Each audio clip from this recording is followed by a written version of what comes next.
Today I'm in the company of Dr. Frederick Simeone, renowned neurosurgeon and car collector. Over the course of his medical career, he acquired historically notable race cars, and after retiring, his 70-car collection was turned into a museum, which is now located near the Philadelphia airport. So the Simeone Foundation Automotive Museum, which he founded in 2008, was recognized last year by the Classic Car Trust as the #1 car collection in the world. So as you can imagine, today we'll talk about cars, car collecting, Italian car makers, competition, and much more. It's really an honor to have you on the show, Dr. Simeone, so thank you for being with us today. Thank you for having me. So now, before talking to the founder and executive director of the world's top car collection, I want to take a step back and ask you about your life story. In particular, both in your medical career and in your love for cars, it seems like your father played a very important role. He was a family doctor, a car lover, and the son of Italian immigrants. Can you tell us something about him and how he impacted your professional journey? Yeah, he was a very special guy. He had one son, of course me. My grandfather emigrated around the turn of the century. And I have to throw in there my grandmother too, because it was her goal that her child, her single child, which is also, of course, my father, be educated. She worked making wedding dresses, doing a lot of handwork so that he could go to medical school. He went to medical school and finished very high in his class. But his life was to be a family doctor. He wanted to know families, had a little office in not the best part of Philadelphia, where he spent a lot of time with his patients in the office and also with his son. We would do house calls together, and at that time, there were still great cars in junkyards, because you figure in the 50s, there hadn't been cars made in the 40s, so you could see cars in the 30s in the junkyards. He gave me an idea at a very early age of what was important about car design, what was significant, why some were better than others, and I took that knowledge to start collecting cars a little bit before many people in the rest of the world realized their ultimate historical value. Mm-hmm. So you started your career as a collector buying cars that weren't worth much at the time of purchase. And you purposefully sought out original vehicles that required, however, a lot of work. When did you move from amassing cars to having your own collection? And what was the key idea, and is the key idea behind your collection? Well, I would never say I was amassing cars. I was studying cars, and pretty soon I started to realize that even though they had not reached the academic significance that they do have now, that is automobiles or art, that they were very special. So I started it probably right after I finished my neurosurgical residency. That's late 20s, early 30s. I started to realize that these cars had to be preserved and honored because they were very special, even if the rest of the world had left them in barns and otherwise not derelict. So I got the opportunity to really look at very many cars, put them in historical perspective, and then finally, when the collection became properly curated, to actually go looking for cars which had artistic and historical significance. So is there like a particular criterion that you followed in choosing certain cars rather than others? Very rigid criteria. Number one, because we believe in originality, which is not always a factor with car collectors, they had to have the original chassis, the original body, and in most cases the original engine that they perform with. Mm-hmm. Number two, as time went on, I realized that the most exciting cars were sports racing cars for the road. Not Formula One cars, but cars that you could take out on the road, that you could drive without being a professional. And on a racetrack like Le Mans, like Mille, Targa Florio, Sebring, you could take them to places like that, but also drive them on the road. So they had to be sports racing cars, and then they had to be successful. Otherwise, you could collect too many little cars which were interesting but never excelled in the world of competition. So competitive, original, and with historical background. So when I did gradually curated the collection around those three criteria. So when did you realize you had a collection? Well, that's really interesting. It's kind of like if you had 4 or 5 sisters, and then you were sisters, and you had dinner with them, and you went to school with them, and then all of a sudden each one of them became Miss America. But for you, they were a regular thing. So my attitude was, this is a great car, this is important. Then all of a sudden, the idea that an automobile is a part of history, is part of culture, as you bring up in your discussion, the automobile has more significance than just transportation. I started to realize that they had become important, and they became important in 2 ways. Mainly, people were starting to say, where did you get that? How come you have this? And then, quite frankly, and this shouldn't be a factor, but it was, they started to become very valuable. In fact, the economic value was far more than I ever wanted to deal with. I've never had, because of my dad, the idea that accumulation of wealth was a reasonable goal. Wealth was only designed to help you satisfy your passion, whether it's art or cars. So those were the 2 things: the historical value and the economic value made me realize I have a collection now. Yeah, in other conversations or interviews, you mentioned that your museum is born out of the idea of giving as a gift your collection to the general public. This is quite striking and goes along the lines of what you just said. What gift did you want to give? Well, in the process that I told you about, people talking about how the collection was, the commonest thing I heard was, now we're up into the 90s when this collection has really become outstanding. The common statement was that a collection like this could never be accumulated again. And that's because cars of the quality that belong here were now in what we call terminal collections. They were owned by private individuals. They were owned by people who would never get rid of them because they loved them and because they didn't need to economically.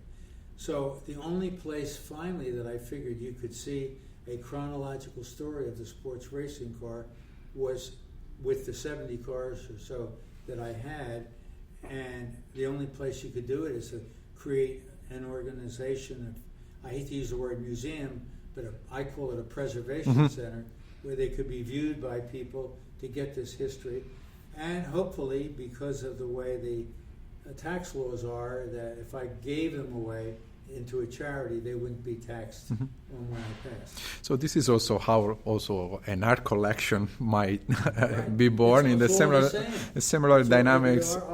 Yeah, and in a way, conservation or preservation is not something related to the past, but really an investment into the future. So in this sense, it's quite a remarkable activity. So cars, like works of art, are really living entities, living vehicles that really require constant care to be kept alive. I think of the Stradivari violins that require daily use to maintain their sound. So in the same way, every couple of weeks, one member of your staff takes cars out for an actual spin. And you invite also the public to attend these live demonstration days. What makes a car alive, in your opinion? Is it just the engine, the design, or also the memories, the lifestyle that are associated with it? What is the life of a car? Well, every car has trigger points, which you mentioned that. Before you even go to the car, if you know that this car won a great race, whether it was driven by a great driver, it already has importance, just as when you go to any museum or exhibition, and when you see the gun that shot Abraham Lincoln, or you see the coat that George Washington wore when he crossed the Potomac. The fact that this has history built into it is the first factor. The second thing is the beauty. These cars, any visitor to the museum knows that the way to sell cars is to make them beautiful so people want them, but also streamlining and speed go together. And whenever you streamline something, you usually make it prettier. So it's built in to be beautiful. So you have the beauty, the history, and then if you're really lucky, you have the experience of driving it, which is not common for many museums. This is why we get such attention, because we carefully drive them as part of an educational discussion. So those three things are what make it come alive. So it's really the mingling of technique and artistry in constructing these vehicles that really gives exceptional results. And a beautiful car is very, very stimulating, and all you can do is admire the car and then admire the designer. So at the entrance of your museum, the visitor is introduced to the collection by a couple of interesting phrases. The first one is, the first race was conceived when the second car was built. And the second, by John Stuart Mill, is, competition is indispensable to progress. And your collection really stages what you call the spirit of competition. What is competition for you? And what do you think, what idea or element of competition do Italian cars embody, in your opinion? Well, if you really think hard, and this is probably a little too academic, the whole process of evolution is based on competition. And that's why he said competition is indispensable to progress. Organisms, cars, ideas which can't compete don't survive, whether they don't survive in business or whether the species just dies away. On the other hand, when you look at competition, and we will take an example that I'm sure you use, look at Ferrari. Ferrari started out very humble in 1949 when they called the first car Ferrari, but it stayed competitive all along, all through its history. Even when they didn't have a lot of money, the competition was built into the theory that Enzo Ferrari conveyed to the people who work for him, and now it's an important part of the culture of the place. And they're still in Formula One. Whether they can afford it or not, they're going to be competing. And if you look at everything, really, the organisms that survive just compete, whether they're humans or whatever species that learns to compete better survives. And in many ways, I think that's the meaning of life. I think one of the ways to describe life is striving for the best DNA. How do you get better DNA? Well, you get it by surviving the battle. The competition that's won, usually that an organism will survive and he'll pass on better DNA. So competition is why we survive. Now, you could talk about competition from a Neanderthal man to a modern time, which is, you couldn't demonstrate it, we don't have them. But you can take the automobile, which is maybe 120 years old, and watch how competition has led to these wonderful cars that you see that are produced by our favorites, Lamborghini, Ferrari, because they were the leaders in competition. So really a drive for excellence that is stimulated by the second car, the second person that is in place, that allows one to claim his or her own difference, but also figure out what this difference is, and kind of give the stimulus to find out an element of differentiation. And we do it in many ways. I mean, we have awards. We have Academy Awards. We have different ways that people try to show that they are the best competitor. And that's the fact that there's an underlying feeling of competition. Now, for our museum, what we want to do is instill that spirit in youngsters, because in America it's very easy to get by successfully without competing. Everybody can eat for $5 or $10 a day. Everybody has a cell phone. Everybody has a television set, and for some people that's all they need. But you want to teach the next generation, make a better television set, make a better life for yourself, and you have to do that by competing. Yeah, no, it's really the taste for excellence and cultivating that taste. The word cultura actually means cultivation, cultivating the human soil, and also industry means really the laboriousness to bear fruits. That's our goal. And so you declared that your favorite car in the museum is the Alfa Romeo, which won the 1938 Mille race. It's actually my favorite too.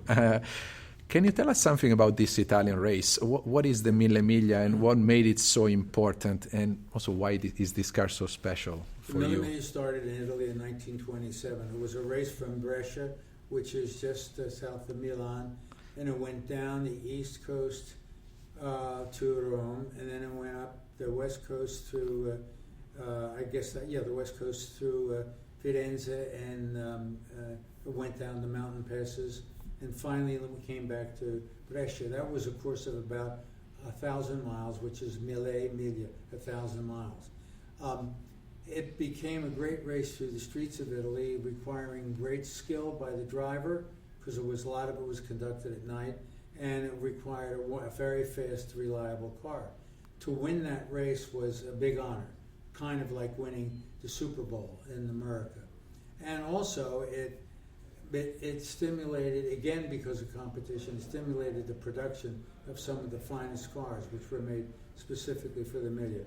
Our car was one of 4 that was made for the Mille.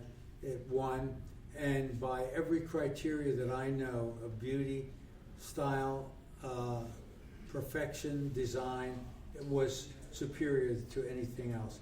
And that's been generally agreed that before World War II, the greatest sports car made was those 4 Alfa Romeos for the Mille in 38. So we happen to have the winner, and that doesn't get any better than that. How did you get it? How did you find it? That's the whole thing. This is all being involved in studying in the 60s and 70s when the rest of the world didn't understand what that was. I learned that it was being auctioned in Scotland, and we went up and bought it at auction in Scotland. That's great. And so in the previous episodes of the podcast, we discussed about Enzo Ferrari and Ferruccio Lamborghini. And at some point, I would love to present the figure of Alfieri Maserati too, as a way to complete the landscape of the Italian Motor Valley near Modena. Who are Ferrari, Lamborghini, and Maserati for you? What do their brands represent? How are they different, and how are they similar in their Italianness? Well, whether it's good or bad, it's hard to say, but Italy has been characterized long before the Renaissance, but easily from the Renaissance, by the outstanding superlative performances of individuals, of certain individuals who were able to take a level where now the rest of the world has to agree that there's hardly a better artist and designer than Da Vinci. In terms of religious art, you can't beat Caravaggio. Michelangelo, sculptor, how can you beat that? It's just, everybody agrees that that's the upper criteria. And that's because they strived and they worked to do that. Now, flash forward, in terms of making an automobile, Enzo Ferrari's desire was to be the ultimate competitor. If you talk about spirit of competition, it doesn't get higher. He once said, the only thing that matters to me is racing. The only thing in life that matters to me is racing. So this kind of intensity, this kind of drive was just, it seemed like other cultures didn't have that level of passion.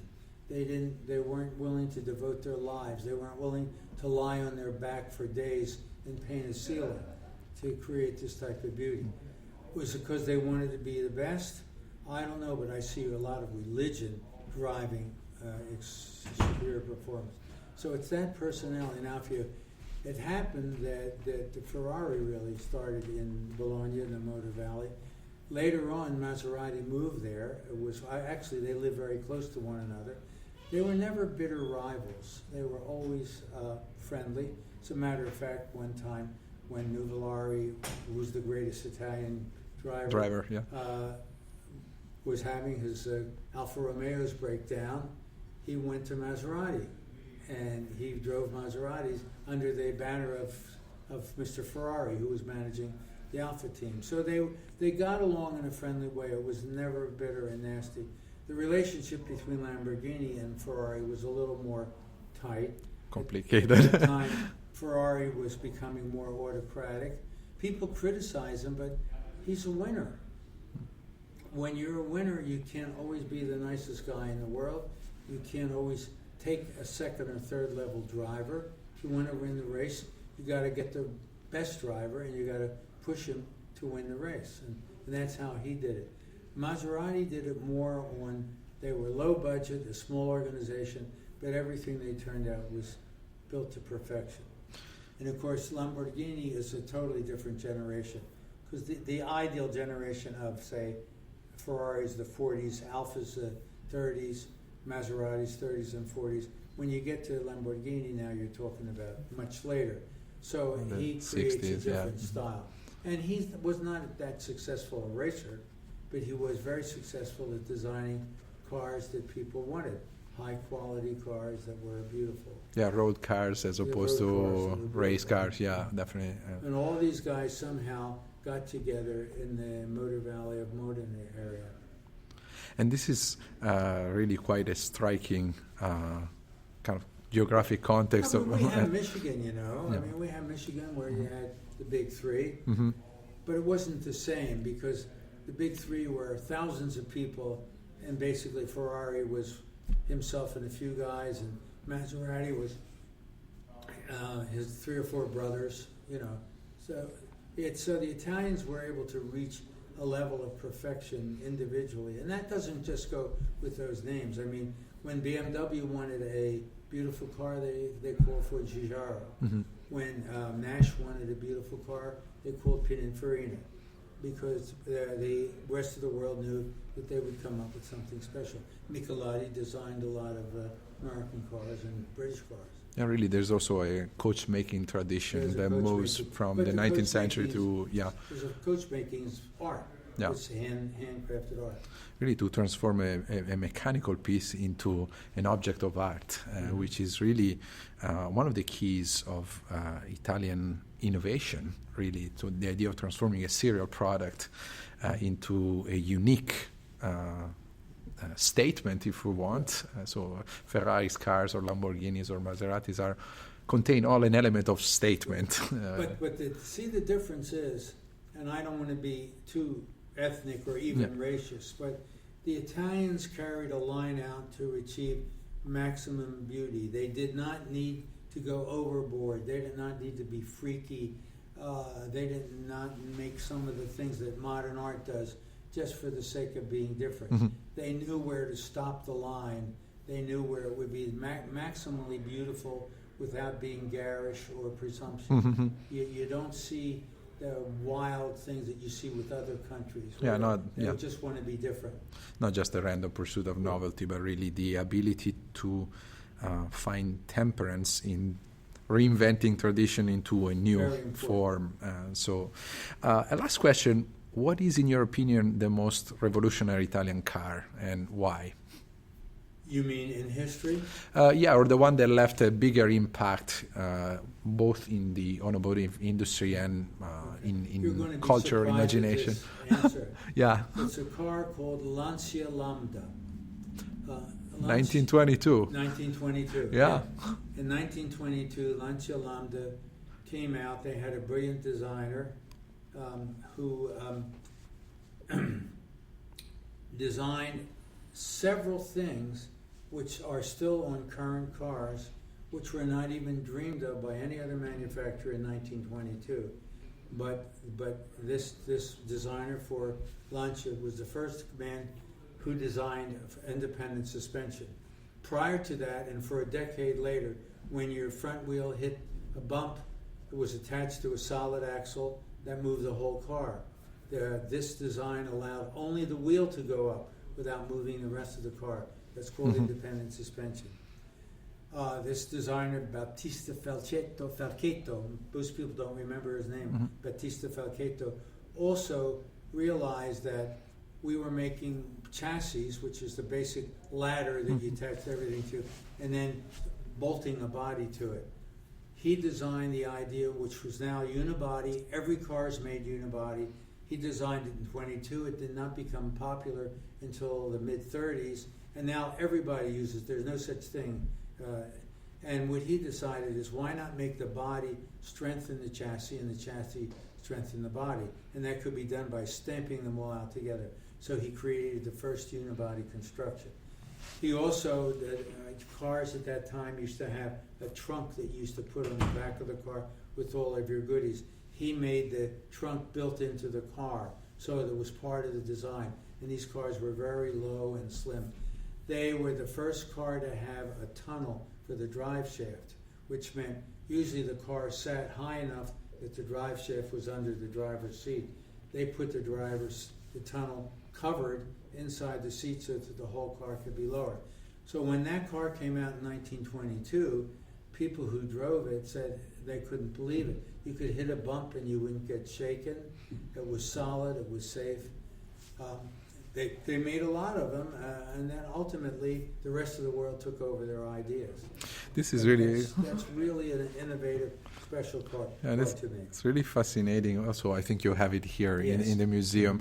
And this is fascinating because, like, for example, in winemaking, you can have all the check boxes, all the things that needs to be in a wine, but then it's the tempers, it's the balance of the wine in the mouth that makes the difference. So in this sense, the ability to connect all the mechanical pieces into a stable and enjoyable... And the discernment, the discernment, the fine little detail, the difference between a bad pasta and an al dente pasta, maybe 30 seconds of cooking or a minute of cooking. But they did that. You ask any of your friends now, of course you live there as a visitor, it's impossible to get a bad meal in Italy because they wouldn't survive. If you produce bad meals, nobody's going to show up. No matter where you go, whether it's the tiniest little trattoria or a big... Now there'll be some that'll be better than others, but there'll always be a remarkable experience. You will say, this is the best pasta, this is the best capellini, this is the best Cottini. It's just the best because that's the way they think and behave. Yeah, not just the... And that's competition, isn't it? Yeah, not just the aesthetic value of it in terms of lifestyle, but also, and this was also our conversation, the ability to transform this aesthetic approach to life into innovative solutions and solutions that are widely imitated and admired in the world. So now we get to another thing that you should consider. Who are we trying to impress by creating beauty? I do think there is a desire to communicate with whoever sees the car, whoever tastes the food, to show that's the best. And let me give you one brief example. Yeah. This is too long. I'm driving the Mille in my car, dressed in a 1938 suit, and I have the old style glasses on. The wind blows, the glasses go away. I drive into a pharmacia, and I say, I would like a pair of glasses. Do you have anything that looks old? Well, all they had was these wraparound glasses, and I took one, and she could see it reluctantly. She said, aspetto. She goes downstairs, brings a rack out of dusty old glasses that they had in the basement of the pharmacia. She finds a perfect one. I put it on. I'm happy. The glasses I was ready to buy were 45 euros. The glasses that she sold me were old. They were 3 euros. She was much happier that she pleased me and didn't get the money, because what's the money? But she pleased her customer. She pleased the person. And maybe that's why wanting to create art ultimately leads you to please your visual person, to please the driver, to please the taster.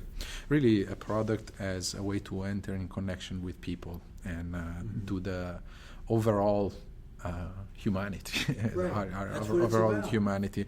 And so thank you very much for this conversation where we really explored how cars, like if you want clothing or objects of design, have their own language. They speak their own language through their mechanics, but also through their design, their performance, in their culture or competition that we discussed. So we talked about the art of collecting, the Italian way to competition, and car making. You can find all the other episodes of the podcast on iTunes, Spotify, Spreaker, or at the official page, www.italianinnovators.com. Don't forget to follow me on Twitter at Luca Cottini or at ITA Innovators.